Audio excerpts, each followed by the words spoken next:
অপরাধীরা যে সাজা পাবে সেটা তো আগে থেকেই জানা। কারণ পাপ কাজ কখনোই চাপা থাকে না। কোনো মানুষ যদি মনে করে যে পাপ কাজ করে সে সমাজে বুক ফুলিয়ে ঘুরে বেড়াবে, তার কোনো সাজা হবে না বা শাস্তি হবে না বিধাতার বিধানে বা মানুষের বিধানে, সেটা ভুল ধারণা।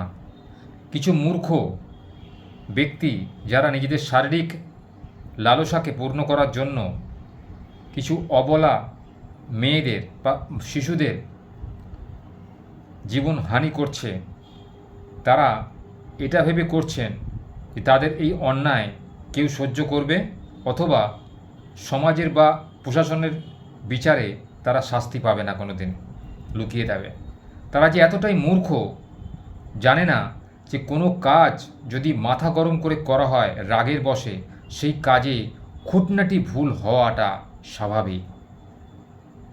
তাদের ক্ষুদ্র ভুলটাও কিন্তু নজরে চলে আসে প্রশাসনের।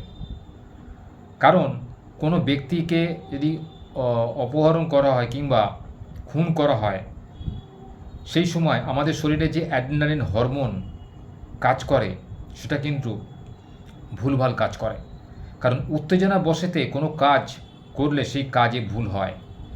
কেউ আজ অবধি যত খুন করে থাকুক কিংবা শারীরিক নির্যাতন করে থাকুক কোনো নারীর প্রতি বা কোনো ব্যক্তির প্রতি, তারা কিন্তু ধরা পড়েছেই।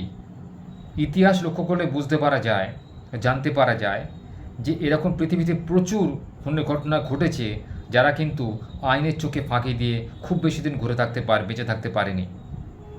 কারণ এই আমাদের শরীরের যে অ্যাড্রিনালিন হরমোন রয়েছে, যেটা রাগ, ক্রোধ, মায়া, মমতা, বেদনা, কান্না ইত্যাদিকে নিয়ন্ত্রণ করে। তাই আমাদের শরীর থেকে আমরা যখন রেগে যাই, তখন আমাদের শরীরেতে এই অ্যাড্রিনালিন হরমোন সারা শরীর রক্ত প্রবাহের মাধ্যমে প্রবাহিত হয় এবং সে কী করে, তার জ্ঞান শূন্য হয়ে গিয়ে ভুল কাজ করে বসে, যার ফলে অপরাধী আইনের বেড়াজালে আটকে যায়।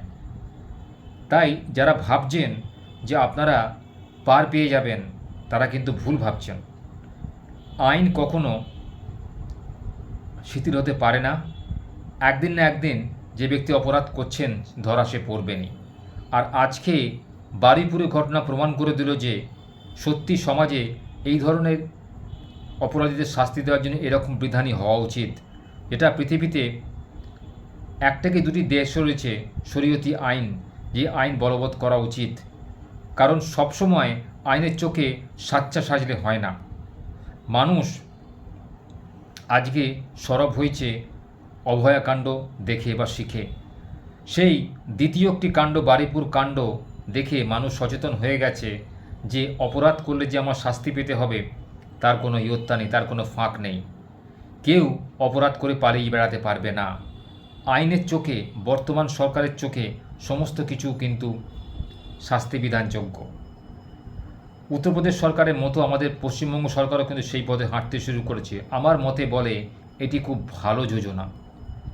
অন্তত মানুষের মধ্যে সেই ভয়, সেই চিন্তা থাকাটা উচিত যারা অপরাধ করতে চলেছে বা অপরাধ করেছে, যাতে ভবিষ্যতে কোনো শিশু বা নারী প্রতি তারা কিংবা কোনো ব্যক্তির প্রতি তারা নির্দয় হতে না পারে।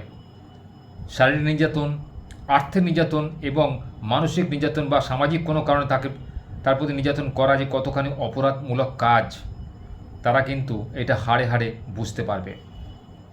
আজকের ঘটনা প্রমাণ করে যে সত্যি সমাজে মানুষকে এইভাবে শিক্ষা দেওয়া উচিত, যারা অপরাধী, প্রকৃত অপরাধী, যারা নিজেদেরকে বড় মনে করে এবং তাদের থেকে যারা অল্প শক্তিশালী অর্থাৎ শিশু বা নারী, তাদের উপর অকথ্য নির্যাতন চালাচ্ছে শুধুমাত্র শারীরিক খিদে মেটানোর জন্য। অবিলম্বে এই সমস্ত অপরাধীদের শাস্তি হওয়া উচিত এবং আগামী দিনেও এই শাস্তি বলবৎ থাকা উচিত, যাতে অপরাধীরা বুঝতে পারে যে আমি যদি অপরাধ করি তার কিন্তু কোনো ছাড় নেই। অর্থাৎ আইনের চোখে আমি কিন্তু অপরাধী এবং একটা সময় আসবেই আমার এই অপরাধ কিন্তু সামনে আসবে এবং সত্য কোনোদিন চাপা থাকবে না। আইনের বেড়াজালে তাকে একদিন পড়তে হবেই এবং অবশেষে তার জীবনহানিও হতে পারে। তাই বন্ধুরা, একটা উপদেশ আপনারা শুনে রাখুন ভালো করে। পৃথিবীতে আজ অবধি কোনো অপরাধ ক্ষমা অযোগ্য হয়নি। যে কোনো অপরাধ লিভ অ্যান্ড লেট লিভ, অর্থাৎ নিজে বাঁচো অপরকে বাঁচতে দাও। এই পৃথিবীটা কিন্তু সবার জন্যে। এরকম নয় যে আপনার অর্থ আছে বলে, আপনি বড়লোক বলে আপনি বাঁচবেন, আর গরিবের অর্থ নেই বলে গরিব মরে যাবে, কিংবা যে দরিদ্র সে মারা যাবে। এটা একদমই নয়। মানুষকে বাঁচার অধিকার বিধাতা সবাইকেই দিয়েছেন, কারণ আমরা সবাই তার সন্তান। এমনকি জীবজন্তুও। আমরা কারোর প্রতি অবিচার করতে পারি না যতক্ষণ না বিধাতার নিয়মে বিধাতা তাদের কোনো শাস্তি বিধান করছেন। শাস্তি বিধানটা বিধাতার উপর ছেড়ে দেওয়া উচিত। কোনো মানুষ যদি অপরাধ করে, তার শাস্তি বিধান বিধাতা কীভাবে দেয় সেটা প্রথমে লক্ষ্য করা উচিত। আর বিধাতা কিন্তু নিজেকে কোনো কাজ করে না, সে মানুষকে দিয়েই কাজ করিয়ে নেয়। বর্তমান দিনে যে ঘটনা ঘটল বারুইপুর কাণ্ডে, সেটা নিয়ে একটাই সোচ্চার যে কখনো পাপ চাপা থাকে না, এবং সমাজে মাথা উঁচু করে দাঁড়াতে গেলে আমাদের এই সমস্ত পাপীদের সমাজ থেকে আগে দূর করতে হবে, সমাজকে নিষ্কলঙ্ক করতে হবে। তবে কিন্তু সমাজ কলঙ্কমুক্ত হবে। একটা সুস্থ সমাজ তখনই গঠন হবে তখন সে সমাজে প্রতিটা ব্যক্তি এবং নারী সবাই মিলে সৎ হবে এবং একে অপরকে ভালোবাসবে এবং একে অপরকে শ্রদ্ধা ভক্তি করবে। কখনোই একে অপরকে মেরে বা একে অপরের ক্ষতি করে কেউ ভালো থাকতে পারে না। এটা বিধাতার নিয়ম নয়। যদি আপনি নিজে ভালো থাকেন, অপরকে ভালো রাখার চেষ্টা করুন। যদি অপরেকেও আপনার ক্ষতি করার চেষ্টা করে, তার জন্য আইন রয়েছে, আদালত রয়েছে। আপনি সেটা নিজে হাতে তুলে নিতে পারেন না। কাউকে জোর করে কোনো কিছু করিয়ে নেওয়া অপরাধ। এই অপরাধের সাজা কিন্তু মৃত্যু পর্যন্ত হতে পারে। তাই আজ থেকে চেষ্টা করুন, যারা এই ভিডিওগুলো দেখছেন তারা নিজেদের শুধরে নিন, বা যারা ভাবছেন যে আগামী দিনে হয়তো এই প্রথাটা, যেটা এনকাউন্টার প্রথা, পুলিশের গুলিতে নিহত হওয়ার প্রথা চলে যাবে, তাহলে কিন্তু ভুল ভাবছেন। সমাজ ক্রমশ উন্নত হচ্ছে, সমাজে প্রশাসন ক্রমশ শক্তিশালী হচ্ছে। পূর্বের প্রশাসন কিন্তু আর নেই। তাই নিজেদেরকে সমাজসেবামূলক কাজে নিয়োজিত করুন, দেখবেন ওপরওয়ালা আপনাদের ভালো করবে।